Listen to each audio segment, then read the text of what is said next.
আসসালামু আলাইকুম। আজকের ভিডিওটা অনেকের রিকোয়েস্টের, অনেকেই আমাকে রিকোয়েস্ট করছিলেন যে আমি গাছের কিভাবে পরিচর্যা করি আর কিভাবে যত্ন করলে গাছগুলো দ্রুত বড় হবে, সুন্দর থাকবে। তো আমি আজকে দেখাচ্ছি। এই যে দেখেন, গাছ যখন পরিচর্যা করি তখন পুরো বারান্দা কিন্তু একদম জঙ্গল হয়ে যায়।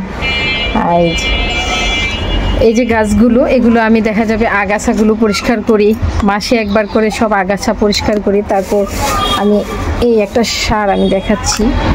এই যে সারগুলো দেখতেছেন এখানে মিক্সড করা 3 রকমের, ইউরিয়া, পটাশ আর টিএসপি। তো এই সারটা আমি মাসে 2 মাসে একবার ব্যবহার করি। আর যত আগাছা, তারপর মরা পাতা, নষ্ট পাতা, এগুলা কেটে ফেলে দেই। তো আজকের এই প্রসেসের কাজই চলবে। আপনারা আশা করি এইভাবে আমি যেভাবে বলছি আর যে সারটা আমি দেখিয়েছি, এগুলা যদি আপনারা মাসে বা 2-3 মাসে একবার ইউজ করেন তাহলে ইনশাল্লাহ আপনাদের গাছ খুব সুন্দর, দ্রুত, স্মুথলি গ্রোথ হবে।